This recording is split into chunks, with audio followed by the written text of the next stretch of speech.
So let's see our next question. We have to consider the data transfer using TCP over a 1 Gbps link. Assume that the maximum segment lifetime is set to 60 seconds. Then we have to find the minimum number of bits required for the sequence number field of the TCP header. ठीक है, ताकि हमारे पास जो sequence number space है वो wrap around ना हो इस complete maximum segment life time में. ओके, सो इस सवाल के अंदर जो हमारे पास बैंडविड्थ दे रखी है वो हमें दिया हुआ है 1 Gbps, 1 गीगा बिट्स पर सेकेंड, बिकॉज यहाँ पे स्मॉल बी लगा हुआ है. ओके, और जो हमारे पास मैक्सिमम सेगमेंट लाइफ टाइम है वो हमें दे रखा है 60 सेकेंड्स का, यानी कि मैक्सिमम सेगमेंट जो हमारे पास नेटवर्क के अंदर रहेगा वो 60 सेकेंड्स तक रहेगा. ओके, ना हमें पता करना है कितनी हमें सीक्वेंस नंबर फील्ड्स में बिट्स चाहिए. ठीक है, ताकि हमारे पास रैप अराउंड ना हो. ठीक है, ओके.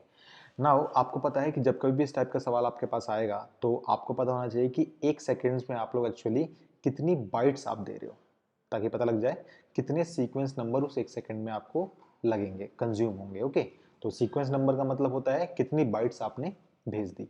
तो आपको मेनली निकालना पड़ेगा यहाँ पे एक सेकेंड के अंदर हम लोग कितनी बाइट्स को एक्चुअली ट्रांसफर कर रहे हैं. Okay, so according to this bandwidth एक सेकेंड के अंदर हम लोग एक्चुअली 2⁻30 बिट्स को ट्रांसफर कर रहे हैं. बट सीक्वेंस नंबर जो होता है वो पर बाइट का होता है, तो हमें इसको भी बाइट्स में कन्वर्ट करना पड़ेगा. ओके, इसका मतलब एक सेकेंड के अंदर हम लोग एक्चुअली 2⁻30 अपॉन में 8 बाइट्स को ट्रांसफर कर रहे हैं. ऑल राइट, जिसको हम ऐसे ही बोल सकते हैं एक सेकेंड के अंदर हम लोग एक्चुअली 2⁻30 अपॉन में 2⁻3 बाइट्स को ट्रांसफर कर रहे हैं, जो अल्टीमेटली कहा जा सकता है 2⁻27 बाइट्स को हम ट्रांसफर कर रहे हैं. ओके, ये सब कुछ था हमारे पास एक सेकेंड के अंदर, बट हमें पता करना है मैक्सिमम 60 सेकेंड्स के अंदर हम कितने बाइट्स को ट्रांसफर कर सकते हैं. ओके, तो अगर एक सेकेंड का आपके पास बाइट्स ट्रांसफर करें 2⁻27 है, तो इसका मतलब 60 सेकेंड्स में हम लोग 2⁻27 इंटू 60 बाइट्स को ट्रांसफर कर सकते हैं. ओके, और याद रखिएगा जितनी बाइट्स हमने ट्रांसफर करी है उतनी ही हमें सीक्वेंस नंबर कंज्यूम करने पड़ेंगे. ओके, तो क्या हम ऐसे बोल सकते हैं 60 सेकेंड्स के अंदर हम लोगों के actually 2⁻27 into 60 sequence numbers consume होंगे. ओके, जिसकी वजह से हम निकाल सकते हैं कि हमारे पास एक्चुअली नंबर ऑफ बिट्स क्या होंगे सीक्वेंस नंबर के अंदर. तो हम कह जानते हैं कि number of bits in sequence number field जो हमारे पास होगा वो एक्चुअली क्या होगा, वो होगा log टू द बेस 2 हम लगा लेंगे इस कंप्लीट एक्सप्रेशन का 2⁻27 इंटू 60 का. ओके, तो यहाँ पे हमें कुछ अप्रॉक्सीमेट वैल्यूज ही मिलेंगी. इसको हम अकॉर्डिंग टू लॉग की प्रॉपर्टीज बोल सकते हैं ऐसा भी, log base 2 2⁻27 and then plus में log बेस 2 एंड देन 60.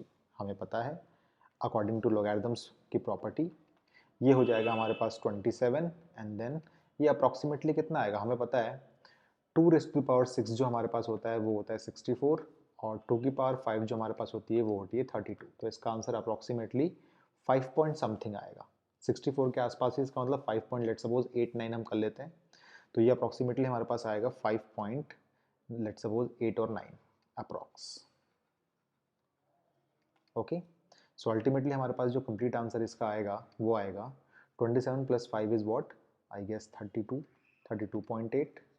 ठीक है, और याद रखिएगा इस केस में हम हमेशा सील का यूज़ करते हैं क्योंकि हमें बताना है मिनिमम नंबर ऑफ फील्ड्स कितनी है. ओके, ऑल राइट, तो ये अब हमारे पास जो आंसर आएगा इसका वो कितना आ जाएगा, वो आ जाएगा अप्रॉक्सीमेटली 33 बिट्स. तो इसका मतलब टीसीपी हेडर के अंदर हमें मिनिमम 33 बिट्स का तो सीक्वेंस नंबर फील्ड को रखना ही पड़ेगा. ओके, याद रखिएगा ये अप्रॉक्सीमेटली आंसर होते सारे के सारे, बट इतनी बिट्स तो हमें रखनी ही पड़ेंगी सीक्वेंस नंबर फील्ड के अंदर. ओके, सो इस क्वेश्चन का करेक्ट आंसर क्या है 33 बिट्स. ओके.